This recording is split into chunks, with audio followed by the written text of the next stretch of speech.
Camera tricks और पहले से क्या तैयारियां होती हैं आप बता भी सकते हैं, लेकिन मुझे ये चीज़ बताएं कि ये बिल्कुल सही है कि आपने चले कह दिया था, आप शायद अंदर की कोई और कहानी भी जानते हो, लेकिन शेख साहब वज़ीर आज़म साहब अगर ये रिपोर्ट जिस तारीख पे उन्होंने अनाउंस किया था उस रिपोर्ट को उसी दिन नहीं अनाउंस कर सकते, आवाम के सामने नहीं रख सकते या इस पर एक्शन नहीं लिया जाता, तो फिर अभी तक जो भी हुआ नाम सामने आए या वजारतें तब्दील कर दी गई तो आवाम यही समझे कि ये सब कुछ एक आई वॉश था।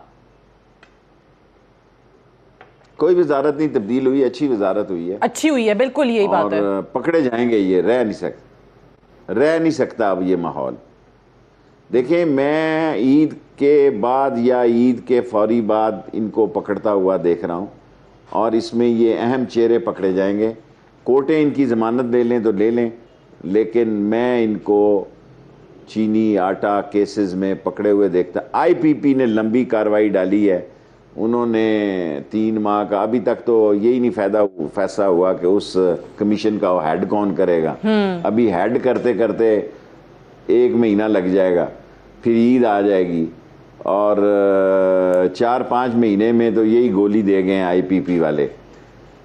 और जो माहौल और हालात हैं जी, वो तो आई विश के मैं आपको बाहर इंटरव्यू देता लाल हवेली से बाहर, आप देखते कि लोग क्या बातें कर रहे हैं। बिल्कुल सही, लेकिन ये जो IPPs की आप बात कर रहे हैं, ये जिन लोगों के इसमें नाम आए, जहांगीर तरीन, खुसरो बख्तियार, नदीम बाबर या रज़ाक दाऊद, पिछली काबीना के अंदर मेरी तलाबी और मीडिया पे हमारे चैनल पे खबर भी चली थी कि वज़ीर आज़म साहब ने तो काबीना को अपनी कहा कि इन लोगों को डिफेंड किया जाए हर फोरम पे।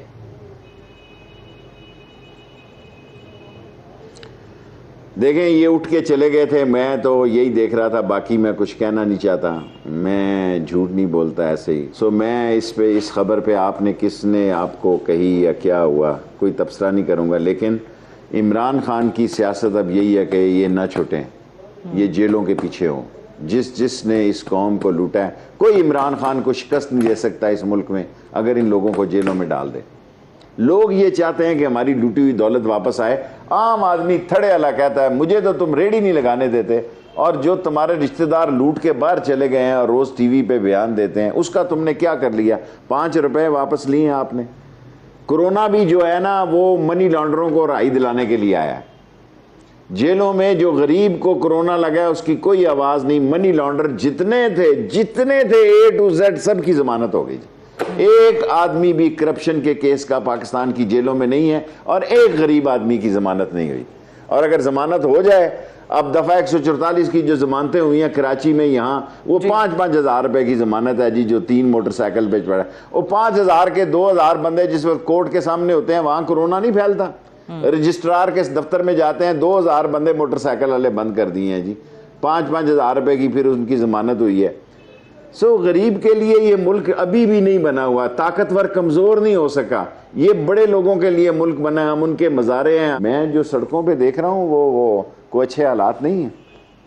ये बात दुरुस्त है आपकी कि कोरोना जो है उसने भी आवाम की मुश्किलात बढ़ाई हैं। ऑलरेडी जो गरीब तबका है वो बहुत ज़्यादा प्रॉब्लम्स से दो चार था। शेख साहब, आपसे मैं ये जानना चाहूँगी कि जिस सारे माफिया की आप बात कर रहे हैं, वज़ीर आज़म साहब ने भी, आपको याद होगा कि एक तकरीर में कहा कि माफिया जो है वो मुझे काम नहीं करने दे रहा, वो हुकूमत नहीं चलाने दे रहा। अब वज़ीर आज़म ने माफिया से टक्कर तो ली हुई है, चाहे वो आप माफिया उसको कहें, आटा माफिया कहें, IPPs के हवाले से बात कर लें या कोई और। आपको लग रहा है कि वज़ीर आज़म साहब वाकई कामयाब हो जाएंगे इन लोगों से टक्कर लेने में और इनको पकड़ने में? उसकी कामयाबी इनसे टकराव में है, उसकी नाकामी है अगर वो नहीं टकराएगा तो। देखे ना, आगे भी लोग चले गए, अदालतों से चले गए, लोगों ने उसको नहीं कहा कि तूने जाने दिया। खान को नहीं कहा लोगों ने तेरी वजह से गए हैं, वो कहते हैं अदालतों की वजह से। अब अगर वो टकराएगा तो वो मंजिल पाएगा, इज्जत पाएगा। अगर ये लोग कोई तीसरा रास्ता बनाने में कामयाब हो जाते हैं, कोई दरमियानी रास्ता निकालने में कामयाब हो जाते हैं, कोई बचत का रास्ता इख्तियार कर लेते हैं, तो फिर सियासत में जी बहुत सारी तनकीद होगी हमारे खिलाफ। ठीक है, अब आपके पास जाहिर है वो आपके बाखबर ज़राए हैं, ख़बरें होती हैं, जिस तरह आपने इस रिपोर्ट के हवाले से पहले ही कह दिया था कि रिपोर्ट 25 को नहीं आएगी, इसमें ताख़ीर होगी। तो क्या ये जब मामला चल रहा था चीनी पे सब्सिडी का मामला, उस टाइम पे आपको अंदाज़ा था कि क्या हो रहा है, या आपने काबीना के अंदर या अलहदगी में वज़ीर आज़म को बताने की कोशिश की? सारी कोशिशें की, फिर और मुझे पता ही नहीं लगा कि ये सूबे से ले गए। मैं सूबे की सियासत नहीं करता, हालांकि मैं हर हफ्ते को लाहौर जाता हूँ। मुझे पता ही नहीं लगा, मैं तो इसके एक्सपोर्ट के खिलाफ था, मुर्गी दाने वाले को देने के खिलाफ था। और 2 दफ़ा कैबिनेट में 3-4 मेरे इस दौर के नोट लिखे गए होंगे। मैंने कैबिनेट में कह के नोट लिखाया कि मेरा नोट लिखें कि मैं इस आटा, बात तो आटे से शुरू हुई जी, चीनी तो वैसे ही आ गई बीच में। बात तो आटे से शुरू हुई, मैंने तो आटे में नोट लिखाया कि इसको एक्सपोर्ट ना किया जाए। और चीनी जो है देखें 70% काबुल में गई है। पठान गुड़ खाता है, कोई एलसी नहीं खुली हुई, ये अंदर हो जाएंगे ये लोग भी।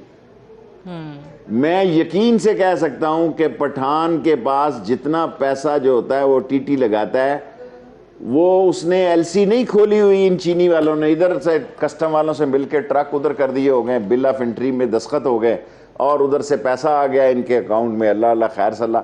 अगर दयानतदारी से फंजिक रिपोर्ट बने, ये कोई आदमी बाहर नहीं रह सकता, सब जेलों में होंगे। सही, कोई आदमी बाहर नहीं रह सकता। ठीक, अब ऑपोजिशन भी ये कहती है कि जिन्होंने सब्सिडी ली वो एक तरफ मामला है, लेकिन देने वालों को भी पकड़ा जाए। ईसीसी हेड कौन करता था? असद उमर साहब जो है, उनकी ज़ेर सदारत तमाम इजलास होते रहे। आपको नहीं लगता कि उनको भी इन्वेस्टिगेट होना चाहिए या उनकी इन्वॉल्वमेंट भी हो सकती है? देखें, असद उमर को मैं उस ईसीसी में भी अनकंफर्टेबल पाता था, वो खुश नहीं था इस काम के लिए। अच्छा। लेकिन सब्सिडी के लिए तो बिल्कुल नहीं था, क्योंकि जितना मौका वो मुझे बोलने का देता था वो इस बात का। अब एक और मैं तारीखी बात बताता हूँ, ये मंगल वाले दिन मैंने कैबिनेट में बताई है जी। ये माफिया के मालकान ईसीसी की मीटिंग के बाहर वाले कमरे में विजिटिंग रूम में सारे आए हुए थे। अच्छा, सारे मौजूद थे। ये मैंने कल कैबिनेट में कहा मंगल को प्राइम मिनिस्टर को। इन्होंने कहा जी कि ये आपसे आके मुखातिब होना चाहते हैं, ये आपकी ईसीसी की मीटिंग में बैठना चाहते हैं। मैंने कहा यार इतनी जिल्लत और रसवाई जो है वजीर साहब बर्दाश्त नहीं हो सकती कि चोर और चौकीदार एक जगह पे बैठे। ये मेरे अल्फाज हैं ऑन रिकॉर्ड। वहां पे बड़ा हंगामे की सूरत हाल बनी। मैंने कहा मैं ईसीसी में किसी माफिया को नहीं बैठने दूंगा। सवाल ही पैदा नहीं होता कि मैं बैठने दूं। वो शर्मिंदा हो गया और फिर बाहर गया, उनको जाके उसने माजरत कर ली। ये देखें, ये सारे, कोई पाकिस्तान की हुकूमत ऐसी नहीं जिसकी वजारतों में 2-3 शुगर मिल आनर ना हो। मैं चैलेंज करता हूं, मुझे बताएं हर मिनिस्ट्रियों में, हर हुकूमतों में, और ये शुगर मिलें हैं ही सियासतदानों की हैं। तो वजीर आज़म इमरान खान जैसी शख्सियत के लिए ये लोग नागुज़ीर क्यों हो गए? ये आप उससे पूछें।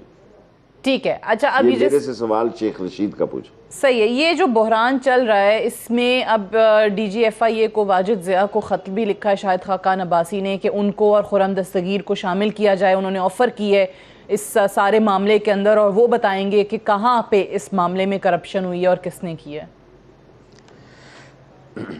मैं सोचता हूं कि IPP में लोगों को शामिल किया जाए जो इन्होंने ठेके IPP के दिए। 56,000 अरब का फ्रॉड किया इस कौम के साथ। 56,000 अरब का कोई फ्रॉड वैसे नहीं हो सकता, कोई फ्रॉड वैसे नहीं हो सकता। और आप इमरान खान को क्रेडिट दें कि उसने ये रिपोर्टें अपने दौर में तैयार करवाई हैं। इमरान खान ने शुगर की रिपोर्ट तैयार की है, IPP की है। इनको तौफीक क्यों नहीं हुई ये सारा काम करने की? क्योंकि खुद उसमें सलमान शहबाज है। दोनों, शुगर में भी सलमान शहबाज है और IPP में भी सलमान शहबाज है। इस मुल्क के सारे 2 नंबर के लोग सफाया हो सकते हैं, झाड़ू फिर सकता है, अगर IPP और माफिया एक साथ सही तरह डील हो जाए इस साल के अंदर अंदर। शेख साहब, ये बात तो दुरुस्त है, इस पे तो वज़ीर आज़म इमरान खान को 100% क्रेडिट जाता है कि उनके दौर में ये तहकीकात हुई और उनके अपने लोगों के नाम आने के बावजूद भी उन्होंने उस रिपोर्ट को पब्लिक करने का हुक्म दिया। ये बात अवाम भी वज़ीर आज़म को क्रेडिट इस चीज़ का देगी। लेकिन अवाम को जो परेशान करती है बात वो ये कि जिस साहब का नाम आता है खुसरो बख्तियार, अगर उसको एक छोटी वजारत से एक बहुत बड़ी वजारत और बेहतर वजारत दे दी जाए तो फिर अवाम जो है वो खामोश होकर बैठ जाती है कि शायद इन लोगों को सजाएं नहीं होनी। मुझे तो यकीन है कि इमरान खान के दौर में ये लोग पकड़े जाएंगे और इनकी पकड़ ज़्यादा दूर नहीं है। ठीक है, आपको लगता है? वरना आवाम हमें नहीं छोड़ेगी जी। ठीक है, आपको